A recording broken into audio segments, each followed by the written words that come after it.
On the edge of a quiet village surrounded by whispering woods, there stood an old farmhouse, empty for years, or so everyone thought. But last October, something strange began to happen.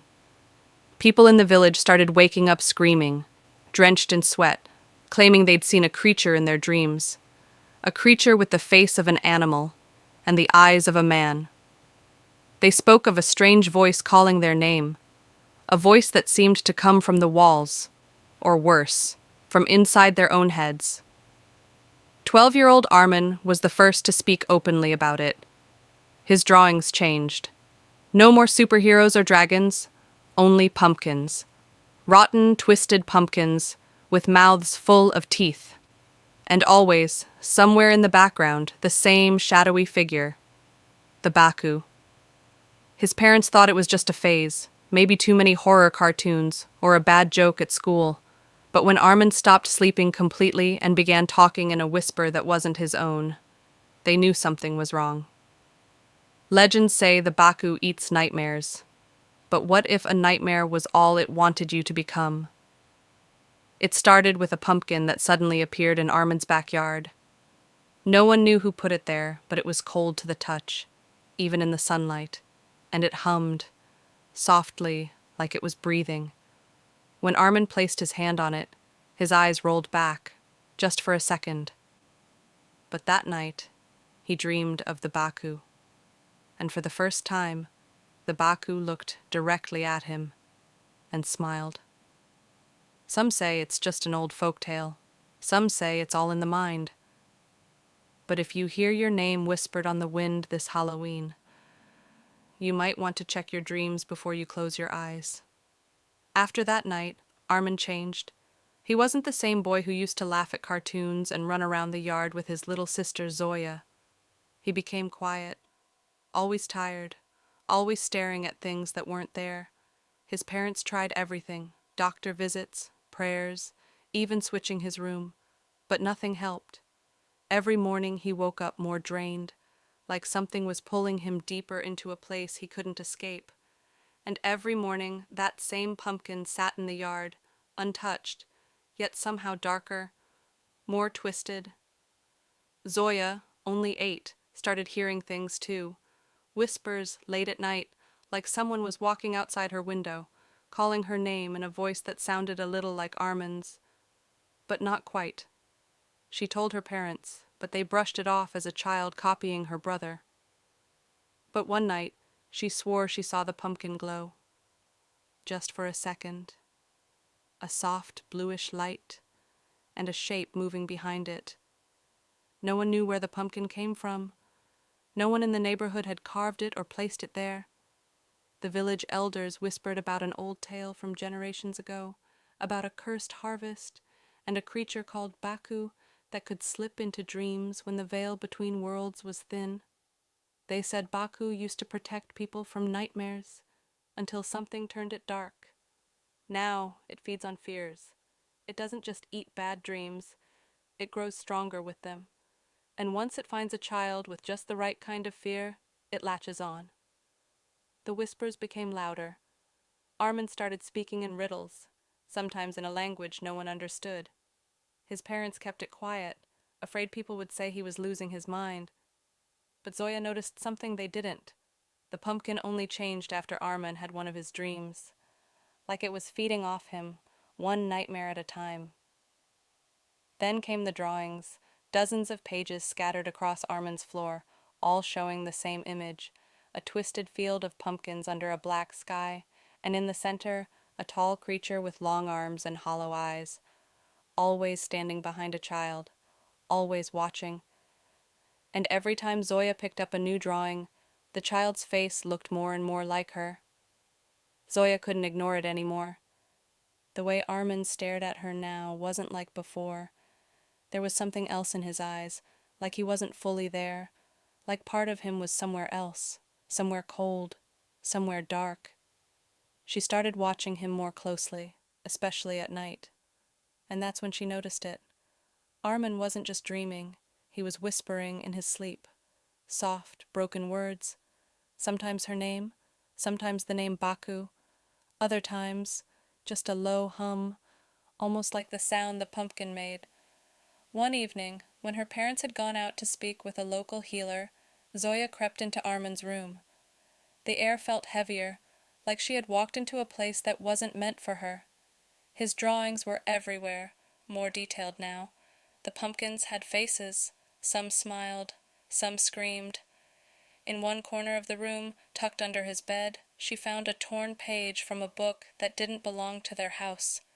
It spoke of the dream realm, a place where time doesn't move the same way, where the Baku walks freely, hiding behind memories, stealing pieces of people until they forget who they are.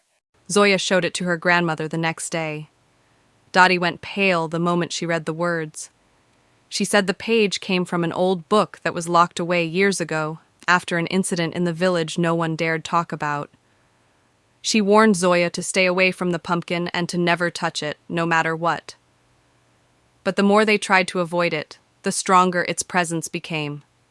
That night, the whispers returned, clearer than ever. This time they weren't coming from outside, they were coming from Armand's room.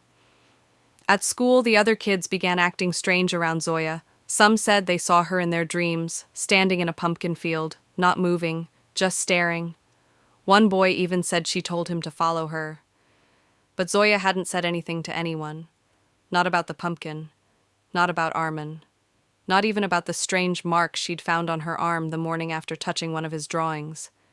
3 thin scratches, as if something had reached out of the paper and tried to pull her in. And still, the pumpkin in the yard waited, watching, growing. The days grew colder, though the calendar still said it was early autumn.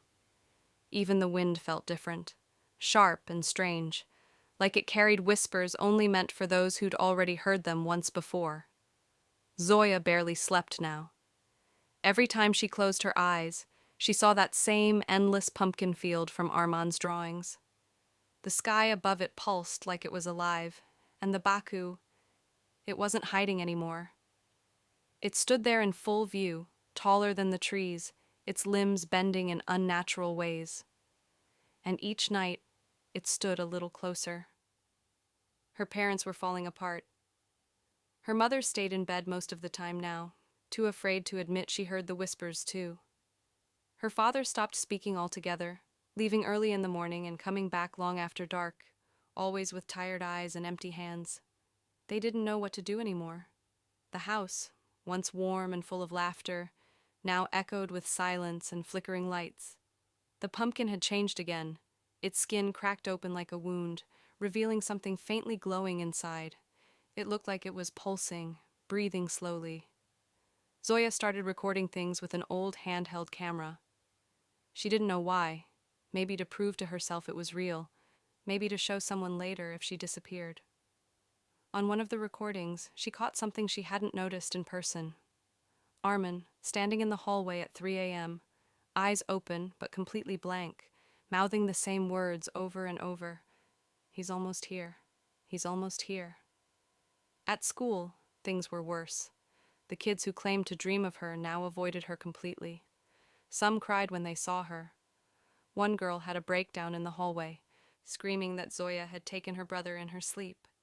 That night, Zoya heard scratching at her window. When she looked out, nothing was there, just the shadow of the pumpkin, stretching farther than it should. The village healer, after much pleading, finally agreed to speak with her. She told Zoya the legend in full. The Baku was never meant to be feared. It once protected dreamers, eating nightmares so people could sleep in peace. But if a dreamer invited fear willingly, the Baku's nature changed. It no longer fed on nightmares. It became them. The pumpkin was a gate, a vessel left behind to root itself in the waking world. And once a dreamer gave in fully, once they stopped resisting, the Baku would step through. Zoya returned home shaking. Armin wasn't resisting anymore. Whatever fight had been in him was gone. He just sat near the window now, staring at the pumpkin like he was waiting for someone. That night, Zoya heard him whisper again, "She's ready." The lights in the house flickered. Her mother screamed from the other room. Her father banged on the bedroom door, but it wouldn't open. Zoya turned to the window just in time to see the pumpkin split open. A hand, long and thin with skin like smoke, slowly reached out, and Armand smiled. The hand emerging from the pumpkin didn't look real. Its fingers were too long, its joints bending the wrong way, like it belonged to something that had never known light. Zoya froze, unable to scream, her breath caught in her throat. Armand stood motionless by the window, that unsettling smile still on his face. Behind him, the shadows on the wall started to move on their own, stretching and twitching like they had lives of their own. The room grew colder, every light in the house dimming at once, the flickering bulbs making the hallway look like it was stuttering between two realities. Just when Zoya felt like the hand would pull itself fully into the world, something strange happened. Armand blinked, just once, and for the briefest second, the smile vanished. He looked straight at Zoya and whispered, "Don't let it in." His body jerked violently, then collapsed to the floor. The hand instantly froze mid-air, twitching like it had been cut off from something. And then it vanished, sucked back into the pumpkin in a blur of black mist. Zoya ran to Armand, shaking him, crying his name. He was cold but breathing. Whatever had hold of him had loosened its grip. But not for long. She didn't sleep that night. She couldn't. Every sound in the house made her flinch. But as she sat beside Armand's bed, clutching the torn page from the old book, she noticed something on his wrist. Faint markings, like a symbol, burned into his skin. It matched the one from the page. A sigil said to mark those chosen by the Baku. But Armand wasn't supposed to be the chosen one anymore. Zoya was. That was the twist the dreams hadn't shown her. The drawings had always shown her standing in the field. The children at school had dreamed of her, and now the symbol had appeared on her arm too, faint but growing darker with every passing hour. She hadn't just been a bystander. The Baku wasn't coming for Armand anymore. He was only the gateway. She was the target. And the worst part, Zoya realized that some part of her had known all along. The dreams hadn't started when Armand changed. They started long before, back when she found that strange carved stone in the woods the year before, the one she kept hidden in her drawer and had forgotten until now. She ran to her room, opened the drawer, and it was gone. In its place was a small note. 4 words, scrawled in a shaky hand. "You opened the door." Her skin went cold. The pumpkin outside began to glow again, brighter this time. Not orange, but red. Armand stirred, barely conscious, and said one thing before passing out again. "He's not alone." Zoya looked toward the window. Beyond the glass, more pumpkins had appeared. Rows of them, all glowing, all whispering, and all waiting. Zoya didn't wait. The whispers were louder now, circling the house like a storm. The pumpkins outside, dozens of them, glowed with a sick red light that pulsed in sync with her heartbeat. She grabbed Armand's drawings, the torn book page, and the only thing she thought might still help. The bracelet her grandmother gave her years ago, woven with old protective symbols from forgotten prayers. Her hands trembled as she tied it around Armand's wrist, hoping it would keep the Baku from dragging him deeper. But the air had already shifted. The room twisted. Shadows stretched like arms reaching from walls that no longer seemed solid. The pumpkin outside cracked open again, this time fully. The Baku emerged, not just a shape now, but a form. Tall, silent, with skin like drifting ash and eyes that flickered like candlelight. It didn't speak. It didn't need to. Zoya felt it inside her mind, pulling at her memories, her fears, her guilt. It showed her the moment she touched the stone in the woods, the second she unknowingly invited it in. It was never about nightmares. It was about belief. And she had believed. Zoya stood in front of Armand, shielding him. Her breath was shallow, but her resolve steady. She pulled the page from her pocket and shouted the words printed at the bottom, the old banishment chant her grandmother once whispered when she thought no one was listening. For a moment, nothing happened. Then the house shook. The Baku shrieked without sound, its body unraveling like smoke caught in wind. The pumpkins outside exploded in flashes of red mist. Armand gasped and woke up, eyes wide and clear for the first time in weeks. The light returned. The whispers stopped. It was over. Or so she thought. The next morning, as the village gathered near their home, everyone whispered about the night, about the wind, the lights, the silence afterward. Armand was safe. The pumpkins were gone. The field was empty. But when Zoya returned to her room, something was waiting. A single untouched pumpkin sat on her desk. No glow, no hum. Just a note taped to the front. You were never the dreamer. You were the door. Zoya stared at the pumpkin on her desk, her heart pounding in her chest. It sat there quietly, unmoving, yet its presence felt like an unspeakable weight. She slowly reached out and touched it, as if the small gesture might somehow make everything go back to normal. But the moment her fingers made contact, a coldness spread up her arm, freezing her in place. The words on the note echoed in her mind, chilling her more than the physical touch. You were never the dreamer. You were the door. The door. What did that even mean? She had closed the door. The Baku was gone. The pumpkins were gone. Everything seemed over. But was it? Her mind raced.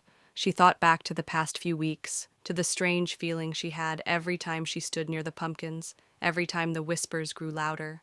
There had always been something more.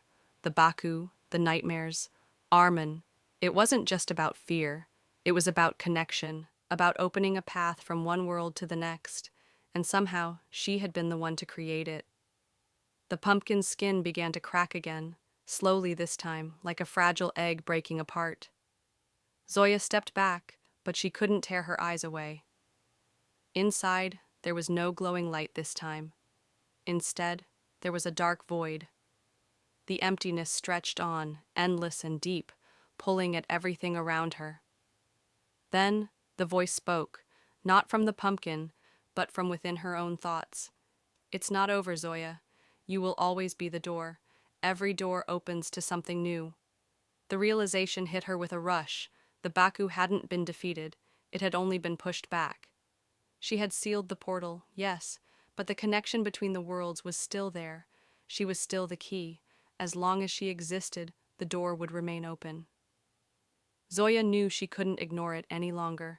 She had to face the truth. She wasn't just a victim of this nightmare. She was the reason it had come to life in the first place. With a heavy heart, she made a choice. She grabbed the note, crumpled it in her hand, and walked to the window, staring out at the distant horizon. There was no running from this, no escaping what she had opened. The pumpkins would always return. But so would she. And this time, she would be ready.